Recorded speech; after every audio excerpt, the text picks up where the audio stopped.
허리케인 데스크.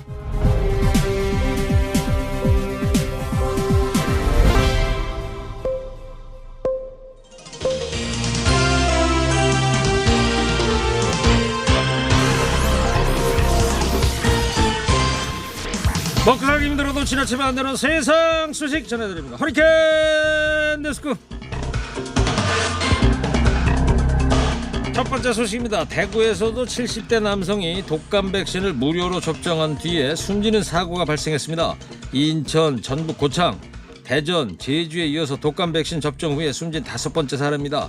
대구시에 따르면 어제 정오쯤에 동네 의원에서 백신을 접종하고 1시간 30분 뒤에 병원 응급실로 옮겨졌다가 오늘 자정쯤 숨졌는데요. 기저질환으로 파킨슨병과 만성 폐쇄성 폐질환, 부정맥, 심방세동 등이 있는 것으로 알려졌습니다. 독감 백신 접종을 받은 후에 사망하는 사례가 국내에서 잇따라 발생하면서 백신 접종에 대한 불안감이 나날이 커지고 있는데요. 아직까지 사망과 백신 간의 인과관계는 명확하게 밝혀지지 않았으며 품질 등 백신 자체의 문제일 가능성은 낮은 것으로 추정돼 혼란이 예상됩니다. 이건 맞을 수도 없고 안 맞을 수도 없고 더 이상 불안감이 커지지 않도록 사망 사건과 백신과의 인과관계를 속 시원히 규명해 주는 게 먼저겠죠. 자칫 접종 기피로 이어져 갖고 코로나19와 독감이 동시에 유행하는 트윈데믹이 올까봐 그래서 걱정입니다. 세계무역기구 차기 사무총장 선거에서 세계적 영향력이 강한 미국과 회원국이 많은 유럽연합이 지지 후보를 달리하면서 충돌할 것으로 보인다고 블룸버그 통신이 보도했습니다. 한국의 유명희 산업통상자원부 통상교섭본부장과 나이지리아의 응고지 오콘조 이웨알라 전 재무장관, 결선 지출이 확정된 두 후보가 물밑에서 회원국의 지지를 끌어내기 위해서 바쁘게 움직이고 있는데요. 미국이 유명희 본부장을, EU는 나이지리아의 오콘조 이웨알라 전 장관을 지지하고 있는 가운데 미국 대선이 선거의 변수로 작용할 것으로 예상이 됩니다. WTO는 이번 달 27일까지 선호도 조사를 거쳐서 다음 달 7일 이전까지 차기 사무총장 선출할 계획입니다.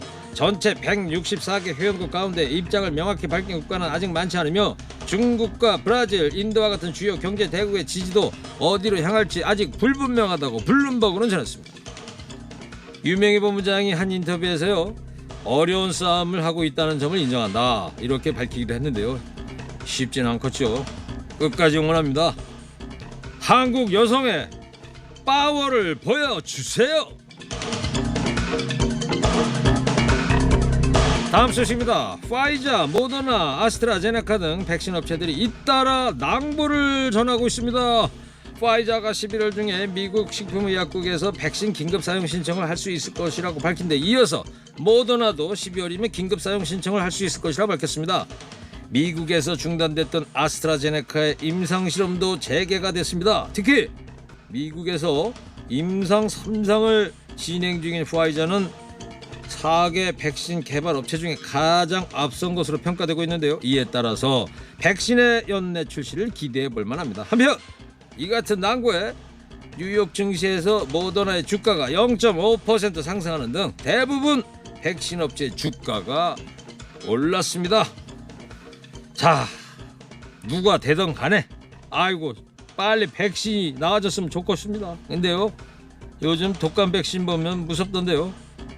아무리 급해도 안전만큼은 확실히 하고 갑시다. 이번에는 로젠택배 부산 강서 지점에서 일하던 40대 택배기사 김모 씨가 대리점의 갑질과 생활고에 시달리다가 극단적인 선택을 했습니다. 김 씨의 사망으로 올해 목숨을 잃은 택배기사는 11명이 됐습니다. 김 씨는 동료에게 A4용지 3장 분량의 유서를 남겼는데요. 억울합니다로 시작한 유서에는 적은 수수료에 세금 등을 빼면 한 달에 200만 원도 벌지 못했다고 적혀 있습니다. 입사 과정에서 보증금 500만 원을 대리점에 지급하고 300만 원의 권리금까지 냈으나 수입이 나오지 않는 구역을 일방적으로 떠맡기고 아무런 책임을 지지 않았다고 주장했습니다. 김 씨는 다른 직장을 알아보려고 했지만 계약서상 퇴사 시 후임자를 데려와야 하고, 그렇지 못할 경우에 그에 따른 인건비를 김 씨가 부담해야 하는 상황에서 퇴사도 하지 못했습니다. 또 한여름 더위에 하차 작업은 사람을 과로사하게 만드는 것을 알면서도 폐가 50만 원이면 사는 중고 이동식 에어컨도 사주지 않았다. 오히려 기사들을 30분 일찍 나오겠다면서 대리점에서 당한 갑질을 낱낱이 고발했습니다. 지옥에서 빠져나오려면 다른 사람을 지옥에 데려다 놔라 이 말입니까? 대리점에서는 갑질을 한 적이 없다고 주장하고 있던데요. 다른 게 갑질이 아닙니다. 불합리한 이런 노동 조건이 바로 갑질 중에 갑질입니다.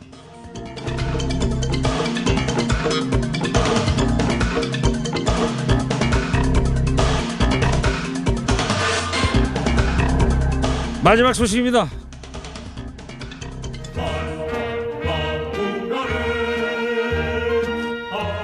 어제 한 공군 병사가 휴가 나갔다가 복귀하지 않고 해외로 무단 출국했다는 소식을 전해드렸는데요. 충북 청주의 공군부대에서 근무하는 A 상병, 가족의 설득 끝에 출국 닷새 만에 귀국했답니다. A 상병은 병원에 다녀오겠다며 휴가를 내고는 인천공항을 통해 카타르를 거쳐 이탈리아 밀라노로 무단 출국한 것으로 알려졌는데요. 여자친구를 만나러 가려고 출국했다고 밝혔습니다. 군사경찰은 코로나19 검사 등이 끝나는 대로 A 상병을 탈영 등의 혐의로 조사할 방침입니다. 여자친구 만나러 이탈리아 밀라노까지 탈영을 한다고요? 이건 진짜 트루 러브, 찐사랑 인정입니다. 그러나 아무리 순정파고 로맨티스트라도 탈영은 탈영인데 웃잔데요 그래. 오늘 허리케인 데스크 여기까지 하겠습니다. 깨어있는 시민이 됩시다.